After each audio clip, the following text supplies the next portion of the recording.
चलिए आपको एक और बड़े गद्दार से मिलवाता हूं। गणोजी शिर्के। अब ये कौन था? आपने महान मराठा छत्रपति शिवाजी महाराज के पुत्र छत्रपति का ही खून जो माटी में मिलकर माटी का कर्ज चुका रहा था। शेरदिल गर्विला हिंदू छत्रपति शिवाजी का ही वंशज मराठा साम्राज्य के दूसरे छत्रपति धर्मवीर संभाजी महाराज के बारे में तो सुना ही होगा।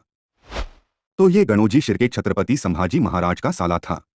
उनकी पत्नी का सग्गा भाई, यही नाम था उस देशद्रोही का जिसने जागीर के लालच में संगमेश्वर का मार्ग बताकर संभाजी को पकड़वाया था। यही इसका विश्वासघात था। संपूर्ण कहानी देखते हैं। औरंगजेब दक्खन में से मराठी को खत्म करने के उद्देश्य से दिल्ली से 5 से 6 लाख की फौज, ढेर सारे हाथी, तोफ, धनराशि लेकर दक्खन आया था। लेकिन संभाजी ने उससे ऐसे लड़ाई लड़ी कि औरंगजेब को मराठों का पहला किला जीतने में ही करीब 6 साल लग गए। संभाजी अपने सेना के साथ निपुणता से औरंगजेब के भव्य सेना से लोहा ले रहे थे।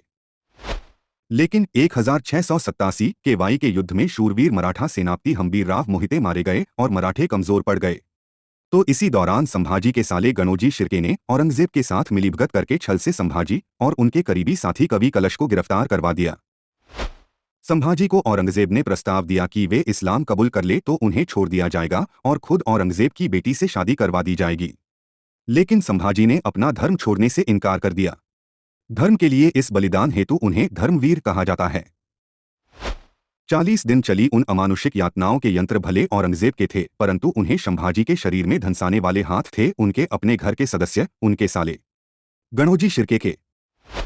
आखिर छत्रपति के अपने ही करीबी गणोजी ने विश्वासघात क्यों किया? तो हिंदवी स्वराज की स्थापना के समय छत्रपति शिवाजी महाराज ने सरदारों को जमींदारी देनी बंद करके सभी के लिए वेतन की प्रथा शुरू की थी। जब संभाजी छत्रपति बने तब से गणोजी का यह आग्रह था कि छत्रपति के साले होने के नाते उन्हें विशेष ओहदा, जागीर, जमींदारी दी जाए। किंतु स्वराज्य में किसी को भी, चाहे वह राजा का निकटवर्ती हो या साधारण सैनिक, सभी को एक जैसा ही सम्मान दिया जाता था। इसीलिए गणोजी को भी साधारण वेतनधारक सरदार ही रखा गया था। गणोजी ने सोचा था संभाजी की मृत्यु के साथ हिंदूपद पादशाही खत्म हो जाएगी और उसकी जागीर इच्छानुसार अनंतकाल तक रहेगी। तो इस बात को लेकर उसने मौके का फायदा उठाकर औरंगजेब से मिलीभगत कर ली और छत्रपति संभाजी से विश्वासघात किया और भारत ने एक महान राजा खो दिया।